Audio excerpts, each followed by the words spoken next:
University के अंदर जातिवाद, ब्राह्मणवाद किस तरीके से दलित और आदिवासी ओबीसी कम्युनिटी को जिंदगी को खत्म करने के लिए एक मुहिम चलाया है और इसका खिलाफ हम लोग लड़ने के लिए आया है। रोहित वेमुला की माँ राधिका अम्मा और पायल तडवी की जो माँ, ये दोनों की भी मैं सैल्यूट करना चाह रहा हूं। इसी का वजह से आज ये यूजीसी रेगुलेशन हमारे सामने है। इस देश भर में एक मिथ अभी स्टूडेंट कम्युनिटी का बीच में था। ये था, कोई ये कह रहा था पहले ये सुप्रीम कोर्ट ने लेके आया है, सुप्रीम कोर्ट की अभी पूरा सरकार के हाथ में है। कोई ये कह रहा था सरकार ने लेके आई है, लेकिन उसका सबसे बड़ा रीजन था जो रोहित वेमुला और पायल तडवी का इंस्टीट्यूशनल मर्डर होने के बाद 2019 में ये दोनों मां ने सुप्रीम कोर्ट में जाके पीएल डाला गया। उसी का ऊपर सुप्रीम कोर्ट ने यूजीसी को मांगा अभी प्रेजेंट स्टेटस क्या हमको बताइए। वो रिपोर्ट ने ये कहा इस देश के अंदर तमाम सेंट्रल यूनिवर्सिटी हायर एजुकेशन के अंदर 118% कास्ट डिस्क्रिमिनेशन बढ़ा है। जय भीम, जय भीम। और तमाम रिपोर्ट ये भी कह रहे हैं जो लगातार 5 साल के अंदर 13,500 SC ST OBC student higher education के अंदर उसको ड्रॉप आउट भी हुआ है। रिपोर्ट से भी कह रहा है लगभग 98 स्टूडेंट इस देश के अंदर इंस्टीट्यूशनल मर्डर्स हुआ है जाति के चलते चलते। और हम ऐसे देश के अंदर जी रहे हैं, कहीं कोई लड़की के साथ अत्याचार होते नहीं होना चाहिए, सारे कम्युनिटी खड़ा होते हैं। कोई व्यक्ति के साथ कुछ गलत होते हो तो सारे लोग खड़ा होते, लेकिन आज उस देश में हम खड़ा रहा है जो जगह लगातार हजारों स्टूडेंट और 100 के आसपास स्टूडेंट के साथ इंस्टीट्यूशनल मर्डर हो रही है, तब भी इस देश चुप्पी जैसे बैठे हुआ है। और इसीलिए मैं बापसा की तरफ से ये बात ये भी कहना चाह रहा हूं, लगातार जिस यूनिवर्सिटी में मैं पढ़ाई कर रहा हूं, कुछ दिनों में जिस तरीके से एक बाबा साहब के नाम पे लाइब्रेरी का नाम रखा गया और उसी लाइब्रेरी के अंदर एक बच्चे ने बैठ के, सवर्ण समाज से एक बच्चा आता है, ये बैठ के लिखता है चमार माँ बहन की जो कास्टिस्ट स्लर्स, मिसोजिनिस्ट स्लर्स लिखा जाता है। और उसी कैंपस के अंदर मैनुअल स्कैवेंजिंग की सुप्रीम कोर्ट उसको बैन भी किया है, लेकिन उसी कैंपस के अंदर एक वाल्मीकि कम्युनिटी, एक दलित समाज का आदमी को गटर में उतार दिया जाता है। और उसी कावेरी हॉस्टल में लिखा जाता है चमार भारत छोड़ो, दलित भारत छोड़ो, आरएसएस और बीजेपी जिंदाबाद। और मुझे इस बात बोलने में थोड़ी शर्म भी आती है, जिस यूनिवर्सिटी से मैं आता हूं उस यूनिवर्सिटी को पूरा देश भर में इस तरीके से प्रोजेक्ट किया गया, बहुत प्रोग्रेसिव है। लेकिन ये प्रोग्रेसिव होने के नाते ये जातिवाद चल रहा है, उसके खिलाफ कुछ संगठन लड़ाई लड़ते हैं, जो प्रोग्रेसिव नाम पे लड़ाई भी लड़ते वो भी छुपे रहते हैं। और मुझे इस बात का अच्छा लग रहा है आज रोहित वेमुला की नाम की लेके यूजीसी रेगुलेशन लेके तमाम प्रोग्रेसिव संगठन एक साथ में आके और इस लड़ाई को आगे लड़ने के लिए हम साथ में बैठे हैं। और इसमें और बापसा की तरफ से जो भी सहयोग रहेगा आगे जाके कलेक्टिवली हम इस मूवमेंट को लड़ेंगे। और मैं भी एक बात कहना चाहता हूं, और वो एक मुट्ठी भर के लोग इस देश के अंदर अभी रेगुलेशन आने के बाद सड़क पे उतरे हैं, एक फॉल्स नैरेटिव बना के पूरा देश को गुमराह करने के लिए कोशिश की, कह रहा था मिसयूज होने वाला है। लेकिन जो डेटा हमारे आंखों के सामने है, जो 13,000 स्टूडेंट ड्रॉप आउट हुआ है उसका जाति की क्या है,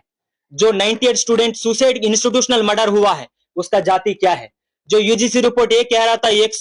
118% जो कास्ट अट्रॉसिटीज और डिस्क्रिमिनेशन बढ़ा है और उसका डेटा, उसका जो जाति क्या है, जो एनएफएस लगा के SC ST OBC जो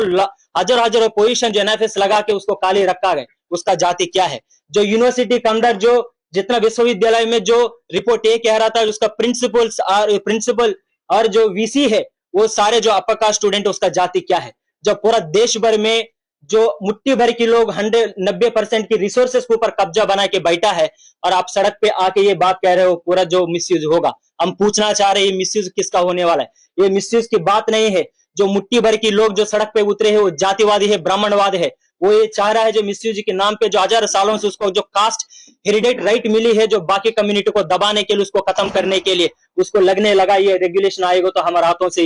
हाथों से ये चीज निकल जाएगा। वो चाहता है इन कम्युनिटी को और दबाए, उन कम्युनिटी को और मारा जाए और उसको खत्म करके फिर दोबारा उसको गांव में भेजना चाहता है। जो गांव के अंदर जो मनु जो खुलेआम इन कम्युनिटी को मारा जाएगा, उसको घर जला जाएगा, उसको दलित और आदिवासी माँ को खुलेआम रेप करने के लिए लोग खड़ा होता है। और ये एक बात मैं याद दिलाना चाहता हूं, जो सुप्रीम कोर्ट ने ये कहा और स्टेटस मांगा, सुप्रीम कोर्ट ने स्टेटस मांगा, यूजीसी ने उसको सबमिट किया, कहा कास्ट डिस्क्रिमिनेशन बढ़ रहा है। और ये जुडिशियल के ऊपर भी एक सवाल है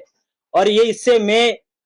हम डरने वाला नहीं है, लेकिन एक सवाल हम पूछना चाहता है, ये जो सवर्ण एंग्जाइटी है और यूजीसी रेगुलेशन लेके पहली बार उभर के नहीं आया है। इस देश के अंदर जब भी जो एससी एसटी ओबीसी हित के लिए जो बात निकल कर आया है, तमाम पॉलिटिकल पार्टीज, मीडिया, जो सारे जुडिशरी है अक्रॉस दी, जो सारे जुडिशरी साथ में आया है। आप एससी एसटी रेगुलेशन के देख लीजिए, जब एससी एसटी रेगुलेशन आई है, जो अट्रॉसिटी एक्ट आई है, तब भी ये सवर्ण कम्युनिटी ने कहा इसको मिसयूज होगा। जब इस देश के अंदर जो मंडल कमीशन को जो लागू किया गया और जो लेकिन प्रोग्रेसिव की बात भी करने वाला समाज भी जो यूनिवर्सिटी के अंदर खुद को आग लगा के मरने वाला था, जो यूजीसी रेगुलेशन, जो मंडल कमीशन, जो अपॉइंटमेंट, जो यूनिवर्सिटी हायर एजुकेशन के अंदर ओबीसी के लिए रिजर्वेशन लेके आए, वो समाज यही कह रहा था भाई आपको रिजर्वेशन नहीं होना चाहिए। और सुप्रीम कोर्ट और जुडिशरी के अंदर ही ये बात दर्शाता है, इतना डेटा हमारे आंखों के सामने होने के बावजूद भी, और उन कम्युनिटी मुट्ठी भर के लोग, जब भी जो दलित आदिवासी ओबीसी के खिलाफ कोई पीएल दाखिल किया जाता है सुप्रीम कोर्ट हाई कोर्ट में, रातों रातों अपर कास्ट के पक्ष में जो उसको डिसीजन लिया जाता है। और आप ईडब्ल्यूएस की देख लीजिए, कोई भी डेटा नहीं है, कोई भी मूवमेंट नहीं हुआ है, उसका जो 90% रिप्रेजेंटेशन हर इंस्टीट्यूशन में होने के बावजूद भी कुछ लोग जाके उसको खिलाफ, उसको रिजेक्ट करने के लिए उसका खिलाफ पीएल दाखिल किया, लेकिन उसका कभी सुनवाई नहीं हुआ है। कोई उठ के आते बोलता है यूनिवर्सिटी में 13 पॉइंट रोस्टर सिस्टम नहीं होना चाहिए, 200 पॉइंट नहीं होना चाहिए, अपर कास्ट बिल डाल दिया जाता है। सुप्रीम कोर्ट का आंखों के सामने इतना डेटा होने के बावजूद रातों रातों में रिजर्वेशन के खिलाफ सुप्रीम कोर्ट हाईकोर्ट जजमेंट दिया जाता है।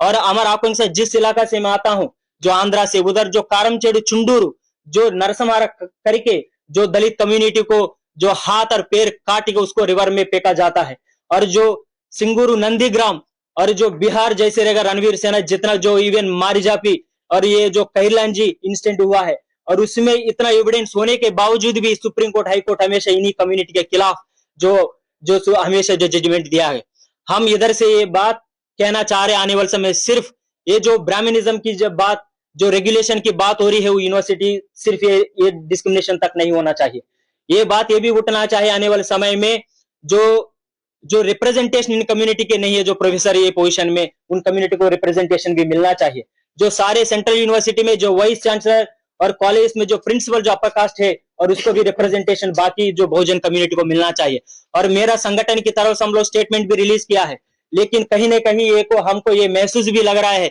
इस देश के अंदर जो अंबेडकर संगठन ने, जो सारे लोग मिलकर इस देश के अंदर एक रोहित वेमुला एक्ट को मांग चल रहा है,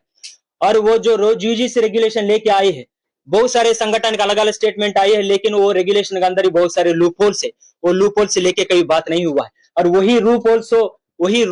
होल्स को रोहित वेमुला जो एक्ट था कुछ चीजों के लेके, और हमारा उसमें कुछ डिसएग्रीमेंट हो सकते, कुछ हम लोग फीडबैक भी दे सकते हैं, उसको रिवीजन भी कर सकता है, लेकिन जो रेगुलेशन लेके आए हैं वो यूनिवर्सिटी के अंदर जो कास्ट डिस्क्रिमिनेशन को खत्म करने का जो ताकत जो रेगुलेशन के अंदर नहीं है। इसलिए नहीं है जिस तरीके से यूनिवर्सिटी में जो कास्ट डिस्क्रिमिनेशन को जो नया रेगुलेशन आया है उसको डिफेंड भी नहीं किया गया, और ईडब्ल्यूएस को डाला गया, वो किस बेस में डाला गया उसको भी क्लैरिटी होना चाहिए। जो सैनिटेशन वर्कर्स है जो यूनिवर्सिटी के अंदर काम करते, खासकर दलित कम्युनिटी से आते हैं, उसको भी हर दिन जातिवादी जो जातिवाद कास्ट स्लस उसको फेस करना पड़ता है, डिस्क्रिमिनेशन भी फेस करना पड़ता है, उसको लेके कहीं बात नहीं हुआ है। और जो बॉडी बनाया गया, इक्विटी कमिटी से बनाया गया, उसमें कहीं भी जो एससी एसटी ओबीसी कम्युनिटी का रिप्रेजेंटेशन लेके कोई बात नहीं हुआ है, वो बात भी होना चाहिए।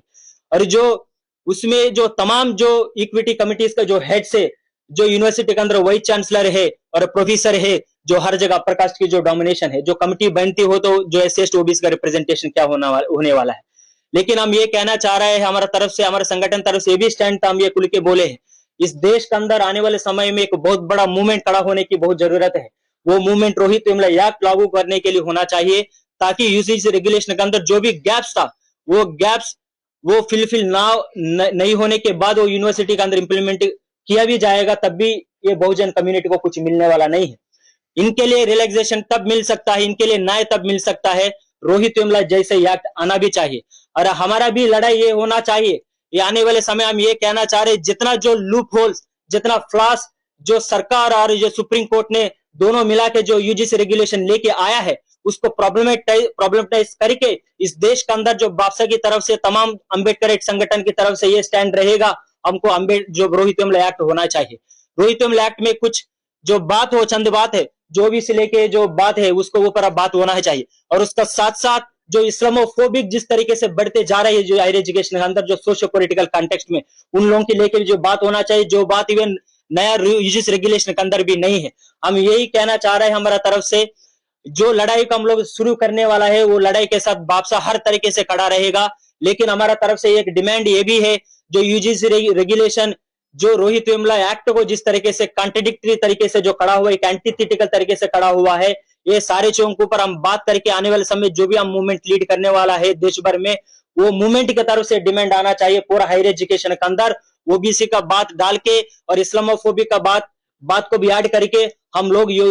रोहित वेमुला एक्ट का मजबूत तरीके से लड़ाई लड़ना चाहिए। तभी हायर एजुकेशन के अंदर जो डेथ चैम्बर बना के दलित, आदिवासी, ओबीसी कम्युनिटी को जो जिंदा मारने के लिए मुहिम जो हिंदुत्ववादी संगठन ने, जो आरएसएस वादी संगठन ने, पूरा जो हिंदू टेररिस्ट ऑर्गेनाइजेशन ने मुहिम चला है, तब भी ये मुहिम के खिलाफ एक मजबूत तरीके से हम लड़ाई लड़ सकता है। हमारा संगठन तरफ से ही मांग है, यूजीसी रेगुलेशन का हम प्रॉब्लमेटाइज करे, जो लूप होल्स का एड्रेस करे, रोहित वेमुला एक्ट को और मजबूत तरीके से देश के अंदर लागू करने के लिए हमको खड़ा उतरने की जरूरत है। हम ये भी उम्मीद करते हैं, ये लड़ाई बियॉन्ड पॉलिटिक्स होना चाहिए, तभी ये लड़ाई आगे जाके सक्सेस हो सकती है। हमारा अपील ये भी रहेगा, जो मुट्ठी भर की लोग इस सड़क पे उतर के जो स्टे लगा रहे हैं, हम इस SC ST OBC और माइनॉरिटी कम्युनिटी से एक अम्बेडकरवादी संगठन होने के नाते हम भी ये भी विश्वास करते हैं, जो प्रोग्रेसिव कहलवारा है, जो अक्रॉस द पॉलिटिकल पार्टी हम देखना चाहता है, और वो भी हर यूनिवर्सिटी के अंदर सारे जो अपर कास्ट प्रोग्रेसिव जो कम्युनिटी को एकजुट करके हम चाह रहे हैं आप लोग भी सड़क पे उतरे हमारा साथ, तभी इस मूवमेंट को और मजबूत तरीके से हम लड़ा सकता है, ताकि ऐसा ना हो SC ST OBC कम्युनिटी को सिर्फ पॉलिटिकल मुद्दा बना के उसका जरिए एक मूवमेंट लीड ना करे, और उसका साथ साथ अपर कास्ट पॉलिटिकल पार्टीज भी, स्टूडेंट पॉलिटिकल पार्टीज भी, जो पॉलिटिकल पार्टीज प्रोग्रेसिव कहता है, उनका कम्युनिटी को भी खुद आगे लेके आना चाहिए, तभी रोहित वेमुला मूवमेंट आगे जाएगा। इन्हीं बात के साथ मेरा बात को खत्म करना चाहता हूं। जो भी सहयोग होगा, बादशाह आपका साथ खड़ा रहेगा, हम साथ में मिलकर रोहित वेमुला एक्ट को लागू करने के लिए मजबूत तरीके से लड़ाई लड़ेंगे। हमारे चैनल लाइक, शेयर, सब्सक्राइब देखना मत भूलिएगा। जय भीम, जय भारत, जय संविधान, नमो बुद्धाय। धन्यवाद। चैनल आर्थिक समस्या से गुजर रहा है। अगर आप बहुजन समाज में बाबा साहेब अम्बेडकर और तथागत बुद्ध की विचारधारा को अधिक से अधिक लोगों तक पहुंचाना चाहते हैं, तो हमें आर्थिक सहयोग प्रदान करें, ताकि हम अपने चैनल के माध्यम से देश विदेश में समता, बंधुता, एकता और संवैधानिक अधिकारों को ज्यादा से ज्यादा लोगों तक पहुंचा सकें। आप अपनी सहायता राशि नीचे लिखे खाते में जमा करा सकते हैं। खाता धारक गौतम रत्ना, खाता संख्या 3169576865 IFSC कोड SBIN 0060336, बैंक भारतीय स्टेट बैंक। आप हमारे बैंक खाते का विवरण स्क्रीन पर भी देख सकते हैं। मैं गौतम रत्ना गौतम फिल्म्स प्रोडक्शन में आपका स्वागत करता हूं। आप हमारे प्रोडक्शन हाउस के अंदर अपना कैरियर बना सकते हैं as a film director, as a producer and actor and actress and editor and cinematographer also. अगर आपको फिल्म से रिलेटेड कुछ भी प्रोजेक्ट आपको बनवाना है, तो हमारे पास में पूरा सेटअप है, जिसमें फिल्म कैमरा है, शूटिंग लाइट्स है और एडिटिंग है। सारा A to Z एक ही जगह पर आपको हमारे यहाँ पर मिल जाएगा। तो दोस्तों, आप हमें कांटेक्ट कर सकते हैं हमारे नंबर्स पर 9810085714। जय भीम, जय भीम।